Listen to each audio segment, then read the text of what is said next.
अभी हम बात करने जा रहे हैं genetic material in prokaryotes. Genetic material मतलब which transfer information from one generation to other. तुमने यूकैरियोटिक सेल में पढ़ा है कि यूकैरियोटिक सेल में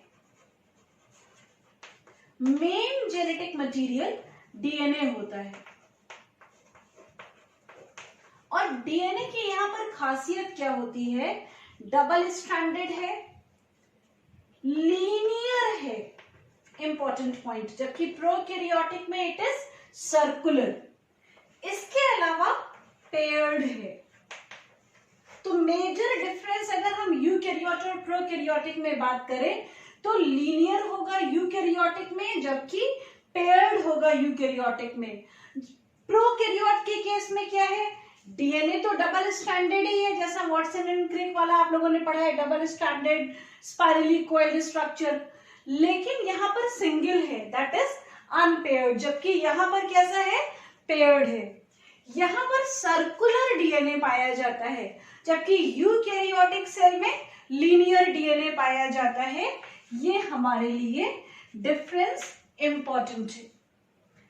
प्रोकैरियोटिक सेल में डीएनए दो जगह पर पाया जाएगा, एक as nucleoid which is the main genetic material, दूसरा न्यूक्लियोइड के अलावा एक और single circular double stranded DNA हो सकता है जिसको हम कहते हैं प्लाज्मिड।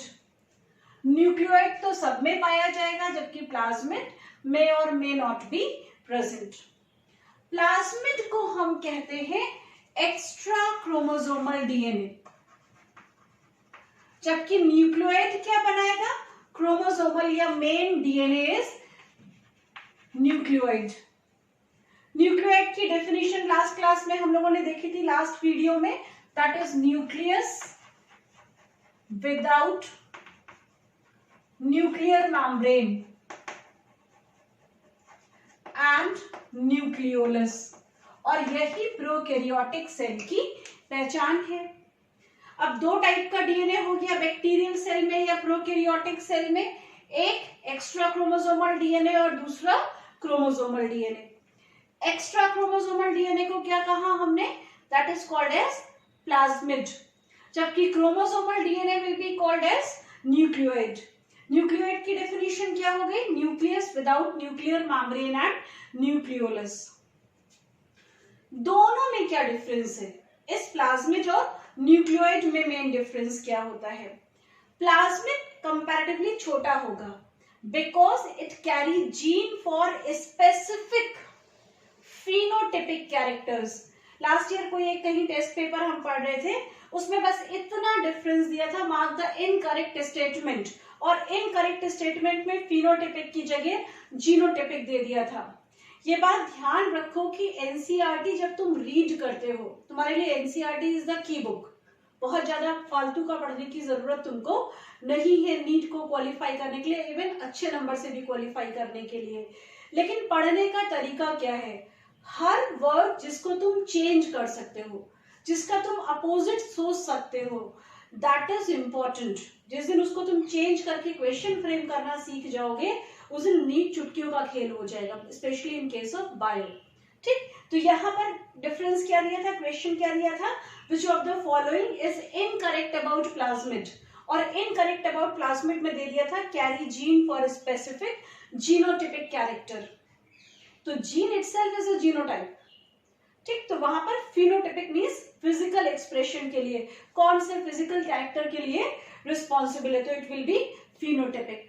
तो क्योंकि इसके पास स्पेसिफिक कुछ खास कैरेक्टर के जीन्स ही होते हैं, इसलिए ये छोटा होता है। तो खासियत क्या होगी प्लाज्मिड की, स्मॉलर है, होगा डबल स्ट्रैंडेड ही, इसका डीएनए भी सिंगल या अनपेयर्ड होगा और सर्कुलर होगा। जबकि न्यूक्लियोइड क्या है, ये लार्जर हो जाएगा, क्यों, क्योंकि carry genes for most of the character, और you can say almost all of the character के जीन्स न्यूक्लियोइड पर प्रेजेंट होते हैं। दोनों में सिमिलैरिटी क्या है, दोनों डबल स्ट्रैंडेड हैं, दोनों सर्कुलर हैं और दोनों सिंगल या अनपेयर्ड हैं।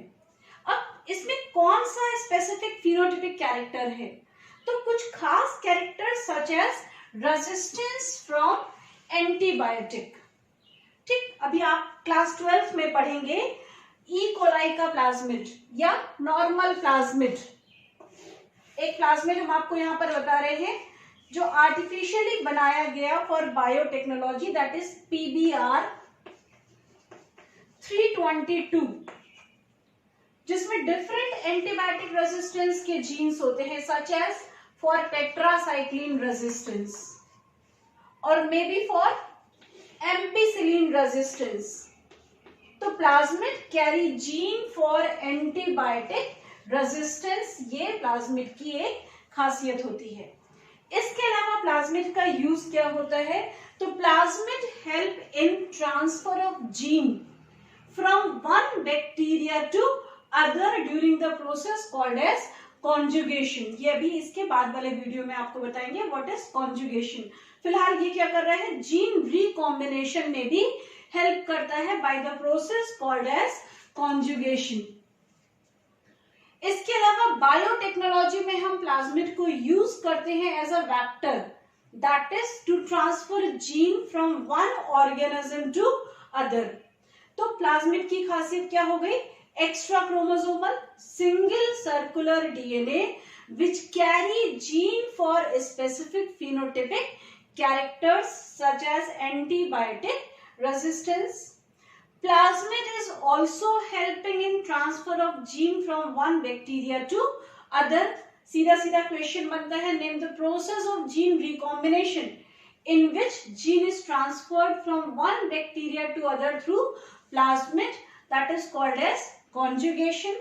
और नेक्स्ट इसका फंक्शन क्या हो गया, इसको हम बायोटेक्नोलॉजी में यूज करते हैं to transfer gene from one organism to other. जबकि न्यूक्लियोइड की खासियत क्या है, it is carrying gene for most of the characters. अब जब हम जेनेटिक मटेरियल की बात कर रहे हैं तो हमें दो और मेन पॉइंट पता होने चाहिए। बैक्टीरिया में जो मल्टीप्लिकेशन होता है या जो रिप्रोडक्शन होता है, that is through cell division. Bacteria में थ्रू सेल डिवीजन मल्टीप्लिकेशन हो रहा है।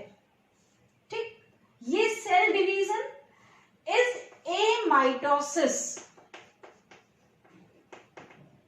या इसी को हम पढ़ेंगे bacteria reproduce by binary fission.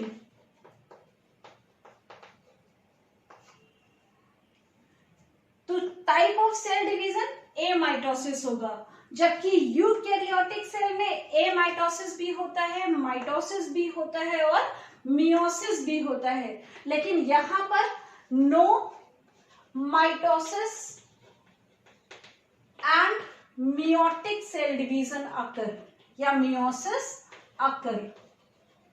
यहां केवल एमाइटोसिस हो रहा है, माइटोसिस और मियोसिस यहां पर नहीं होता है। इसके अलावा गैमीट फॉर्मेशन और फर्टिलाइजेशन भी यहां पर नहीं है।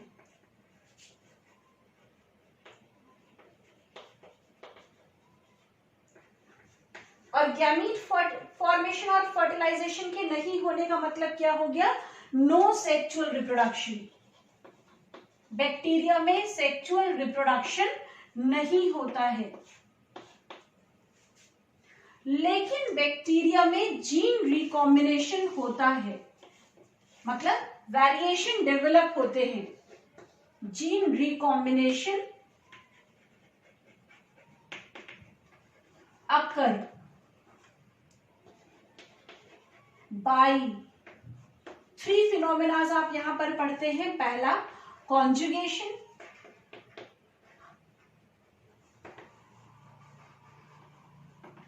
दूसरा यहां लिख दे रहे ट्रांसफॉर्मेशन, और तीसरा ट्रांसडक्शन। हालांकि इनके बारे में तुमको क्लास 11th के सिलेबस में कुछ नहीं दिया है। क्लास 12th में जब हम जेनेटिक्स पढ़ेंगे तब हम ट्रांसफॉर्मेशन और ट्रांसडक्शन के बारे में पढ़ेंगे। कॉन्जुगेशन थोड़ा सा हम तुमको नेक्स्ट वीडियो में बता देंगे, क्योंकि आपको प्लाज्मिड का फंक्शन क्लियर होना चाहिए। फिर से बात कर ले genetic material in prokaryotes. Prokaryote के जेनेटिक मटेरियल की खासियत क्या है? डबल स्ट्रैंडेड डीएनए का बना है, लेकिन ये डीएनए सिंगल या अनपेयर्ड है, जबकि यूकैरियोटिक सेल में पेयर्ड डीएनए होता है। इसके अलावा ये सर्कुलर है, जबकि यूकैरियोटिक में ये लीनियर होता है। दूसरी बात, पूरे जेनेटिक मटेरियल को दो टाइप में डिवाइड किया गया है, एक क्रोमोसोमल जो मेन जेनेटिक मटेरियल है, और दूसरा एक्स्ट्रा क्रोमोसोमल जिसको हम प्लाज्मिड कहते हैं। Main genetic material is called as nucleoid, जिसका दूसरा डेफिनेशन हो जाएगा न्यूक्लियस विदाउट न्यूक्लियर मेम्ब्रेन। ये हमारे लिए इंपॉर्टेंट है, इनफैक्ट ये पूरा टॉपिक इंपॉर्टेंट है आपके लिए, स्पेशली फॉर नीट एग्जामिनेशन। दूसरा एक्स्ट्रा क्रोमोसोमल डीएनए जिसको हम प्लाज्मिड कह रहे हैं। प्लाज्मिड और न्यूक्लियोइड में मेजर डिफरेंस क्या है? ये स्मॉलर है और ये लार्जर है। It carry gene for most of the characters, जबकि it carry gene for specific phenotypic characters only, like antibiotic resistance. जबकि दो और एडिशनल फंक्शन प्लाज्मिड के, एक तो ये जीन रिकॉम्बिनेशन में हेल्प कर रहा है, एक बैक्टीरिया का प्लाज्मिड दूसरे बैक्टीरिया में ट्रांसफर हो सकता है through the process called as conjugation. इसके अलावा इसको हम बायोटेक्नोलॉजी में भी यूज करते हैं एज अ वेक्टर। जब हम जेनेटिक मटेरियल के बारे में पढ़ रहे हैं तब हमको ये भी पता होना चाहिए कि बैक्टीरिया में सेक्सुअल रिप्रोडक्शन नहीं होता है, मतलब गैमीट फॉर्मेशन और फर्टिलाइजेशन नहीं होता है, लेकिन यहाँ पर जीन रिकॉम्बिनेशन होता है बाय 3 प्रोसेस, कॉन्जुगेशन, ट्रांसफॉर्मेशन और ट्रांसडक्शन। एसेक्सुअल रिप्रोडक्शन का जो तरीका है यहाँ पर वो है बाइनरी फिशन, और बाइनरी फिशन में जो सेल डिवीजन इन्वॉल्व है उसको हम कहते हैं एमाइटोसिस, जबकि no mitosis and meiosis occur in case of bacteria.